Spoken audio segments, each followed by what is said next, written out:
김건희 관련된 사법 리스크를 도저히 어쩔 수 없어서 기존의 모든 정치 질서라든지 사법 제도를 무시할 수 있는 어떤 수단을 강구한 거 아니냐라고 저희들은 좀 보는 측면이 강합니다. 예.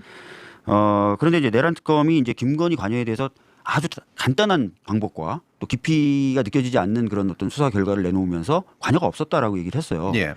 저는 이게 내란 특검이나 다른 특검이 갖고 있었던 처음부터 우리가 지적했던 그런 약점, 파견 검사들이 제대로 할 것이냐, 즉 검사들이 검찰을 제대로 수사할 것이냐, 이 부분과 연관이 된다고 봅니다. 왜냐하면은 김건희의 사법 리스크를 덮기 위해서 했다는 부분을 수사해서 밝혀내려면 그동안 검찰이 봐주겠다라든지 예. 이런 게 나와야 되는 거예요. 민감한 것도 다 건드려야죠. 예, 그렇습니다. 검찰이 그동안 덮어줬다, 은폐해줬다, 축소해줬다, 이게 다 나와야 되는 건데 그래서 결국 이 부분을 뚫고 들어가지 못한 것 아니냐는 생각이 들고, 같은 의미에서 김건희 특검도 검찰이 어떻게 했는지를 밝히지 못했어요. 예. 다시 말씀드리면 도이치모터스 주가 조작 사건이라든지 또는 백을 주고받았다는 문제라든지 이런 게 검찰 수사 결과를 뒤집어 엎으면서도 검찰이 김건희를 어떻게 봐줬고 또 어떻게 김건희의 어떤 범죄를 은폐해줬고 한 부분에는 단 한 발짝도 못 나간 거예요. 그러니까 역시 이것도 마찬가지로 검찰을 대상으로 특검이 수사하는 부분이 막혀서 그렇거든요. 그래서 공이 이런 부분이 다 하나도 밝혀지지 않았다. 예. 이런 부분은 2차 특검을 통해서 밝혀져야 되고, 그래서 2차 특검을 할 때는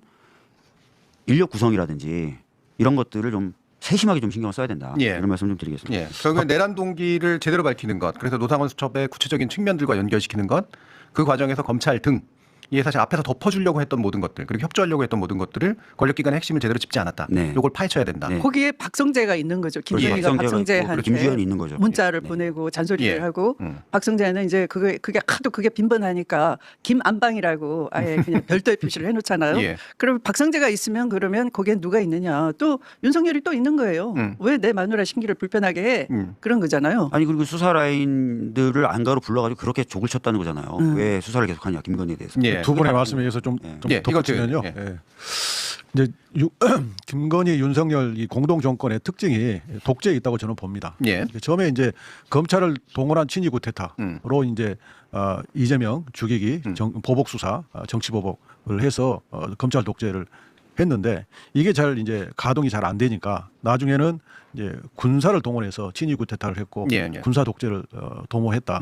그래서 이제 그게 이제 내란까지 간 거죠. 그러니까 검찰 독재의 결과물은 조작 기소고 군사 독재 시도의 결과물은 내란인 거죠. 예. 이 두 측면이 있고 이 두 측면을 연결하는 공통어는 독재다. 그래서 이 두 부분은 독재 기질이 아주 다분한 사람들이에요. 예. 주미애 의원님이 말씀하셨다시피 주권 재민, 민주주의의 기본 틀을 무너뜨리고 자기 마음대로 정치를 하려고 한 국민들의 통제를 벗어나서 자기들이 마치 왕처럼 자기 손바닥에 왕을 적었듯이 그렇게 정치를 하려고 했었다. 그래서 예. 이 두 사람은 그런 기질이